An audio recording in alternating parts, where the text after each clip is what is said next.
يقول الله تعالى في سورة يوسف: بسم الله الرحمن الرحيم: فلما جهزهم بجهازهم جعل السقاية في رحل أخيه. عمرك سألت نفسك ما معنى السقاية التي وضعها سيدنا يوسف عليه السلام في رحال إخوته؟ ما هي السقاية؟ ولماذا وضع سيدنا يوسف هذه السقاية في رحالهم؟ عايز تعرف؟ صلي على سيدنا النبي عليه الصلاة والسلام، وما تنساش تشترك في القناة. ويلا بينا. يقول الله تعالى: فلما جهزهم بجهازهم جعل السقاية في رحل أخيه. ما معنى السقاية؟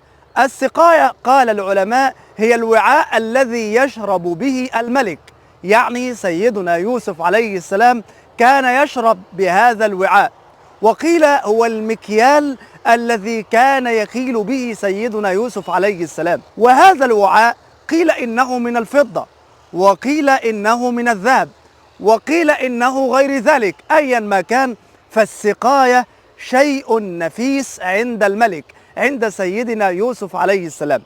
فلما جهزهم بجهازهم جعل السقاية في رحل أخيه، ثم أذن مؤذن: أيتها العير إنكم لسارقون.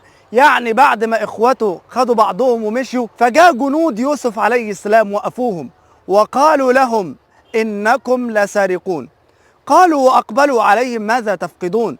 انتوا ايه اللي تفقدوه؟ قالوا: نفقد صواع الملك ولمن جاء به حمل بعير، وأنا به زعيم. قالوا: تالله لقد علمتم ما جئنا لنفسد في الأرض وما كنا سارقين، احنا ما بنسرقش. قالوا: فما جزاؤه إن كنتم كاذبين؟ يعني جزاؤه ايه لو طلعنا السقاية من رحالكم؟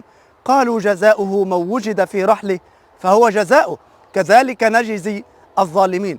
فبدأ بأوعيتهم قبل وعاء أخيه، يعني فضلوا يدوروا في أوعية إخوته قبل بنيامين أخو سيدنا يوسف عليه السلام، ثم استخرجوها بعد ذلك من وعاء بنيامين أخو سيدنا يوسف عليه السلام. فبدأ بأوعيتهم قبل وعاء أخيه، ثم استخرجها من وعاء أخيه. إيه السبب بقى؟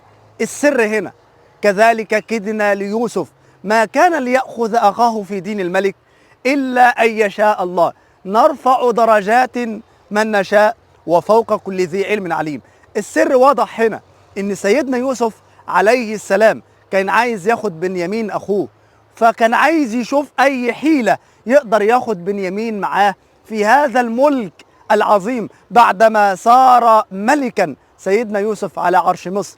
فعمل وفعل هذه الحيلة هو وجنوده من أجل أخيه، ولذلك قال: وكذلك كدنا ليوسف ما كان ليأخذ أخاه في دين الملك إلا أن يشاء الله. أتمنى أن حضرتك تكون استفدت من الفيديو وعرفت معنى السقاية التي ذكرها الله عز وجل في سورة يوسف، وانتظرونا في آية جديدة ومعنى جديد من آيات الله عز وجل في كنوز القرآن. كان معكم سعود الخولي، السلام عليكم ورحمة الله وبركاته.